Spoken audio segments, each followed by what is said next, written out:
The group are from EMBA Business School, where they're all studying for an executive MBA, and EMBA comes to London Business School for a programme called Digital Futures Are You Ready?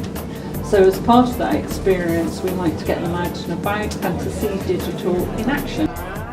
We have a lab. So Strange Thoughts is an innovation agency that tries to create wonder and joy for our clients through innovation, typically with emerging technologies.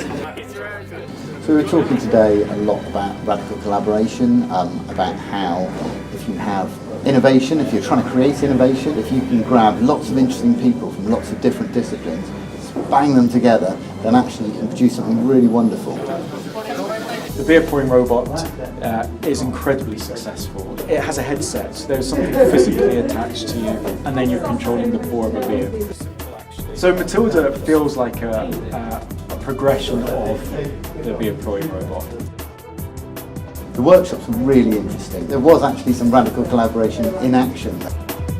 Everybody had a go at pouring a pint of beer using their minds, which was very engaging, and I like the workshop aspect as well. It's good to get them involved.